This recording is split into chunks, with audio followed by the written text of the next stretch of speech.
دوسری بددعا پر آمین اس لیے کہا کہ جن کے والدین دنیا میں زندہ تھے لیکن اولاد کیا ہے ان کی ناقدری کرتی تھی، اولاد ان کو ستاتی تھی، اولاد ان کے ساتھ حسن سلوک نہیں کرتی تھی، ان کی بات نہیں مانتی تھی، ان کے سامنے اپنے کاندھوں کو نرم نہیں کرتی تھی. آج ان کی ساری چیزیں آج کل کی اولاد میں ختم ہو چکی ہے. میرے بھائیوں، ماں باپ کی قدر بولنے کی چیز نہیں، اللہ اپنی عبادت کے بعد ماں باپ کی قدر کرنے کا حکم دیا. وَاعْبُدُوا اللَّهَ وَلَا تُشْرِكُوا بِهِ شَيْئًا وَبِالْوَالِدَيْنِ إِحْسَانًا.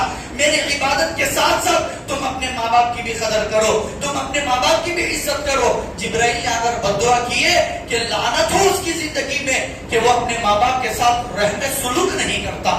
اللہ اکبر. ایسے لوگوں کی زندگیوں میں رمضان کا مہینہ آیا تو کیا، نہیں آیا تو کیا. اللہ کے نبی نے اسی وقت کیا ہے بددعا پر آمین کہا. افسوس کرو میرے بھائیوں، گھر کا سایہ ختم ہو جاتا ہے تو اس کی قدر معلوم ہوتی ہے. لوگ جھاڑوں سے چڑچڑاتے ہیں، یہ کاٹیوں کے جھاڑ کیا ہے، یہ بیکار کے پتوں کے جھاڑ کیا ہے، اس کو چار پھل بھی نہیں لگتے، یہ کیا ہے رستے میں آ رہا ہے، اس کو ختم کر دو، جڑ سے نکال دو. ایسا ہم کیا ہے ناقدری کرتے ہیں. جب سایہ دینے والا جھاڑ نہیں رہتا تو کاٹی کا جھاڑ صحیح اس کے نیچے بیٹھ کر سکون کی زندگی لینے والا اللہ کے بندے بھی موجود ہیں. ہمارے سروں پر چھت ہیں لیکن بعض لوگوں کے سروں پر جھاڑ کے سائے ہیں. میرے بھائیوں، میں یہ بتانا چاہتا ہوں کہ ہمارے زندگیوں میں سب سے بڑا سایہ کس کا ہے؟ بتائیے میرے بھائیوں، ماں باپ کا سہارا ہے.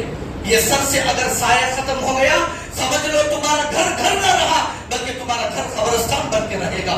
اللہ اکبر. ہمارے والدین کو لمبی حیات نصیب فرمائے. جن کے بچے دنیا چھوڑ کر اللہ کو پیارے ہوئے ہیں، اللہ ان کے قبروں کو نور سے منور فرمائے. کیا گناہ لے کر اللہ کے دربار میں گئے تھے، کیا نیکیاں لے کر اللہ کے حضور پہنچے تھے، اللہ ان کو معاف کرے، اللہ ان کے قبروں کو نور سے منور فرمائے. میرے بھائیوں، اولاد کی دعا ماں باپ کے لیے، ماں باپ کی دعا اولاد کے لیے قبر میں کام آتی ہے. اس کے سوا ہم دنیا سے کیا لے کر جانے والے نہیں. قدر نہیں کرتے میرے بھائی. قدر کرو، ماں باپ کی قدر کرو، ورنہ تم مہینہ بھر روزہ رکھ لو، اللہ کو ایک روزہ بھی تمہارا پسند نہیں.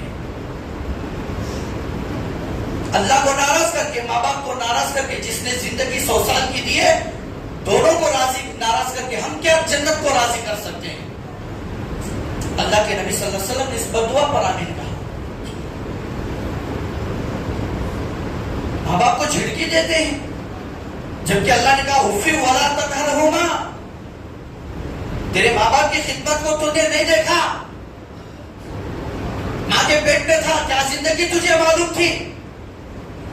9 مہینے تجھے لے کر پھری، تکلیف سے بیٹھتی تھی، تکلیف سے اٹھتی تھی، تجھے پیٹ میں لے کر نمازیں پڑھتی تھی، تجھے پیٹ میں ڈھول ہو کر اللہ سے مانگتی تھی.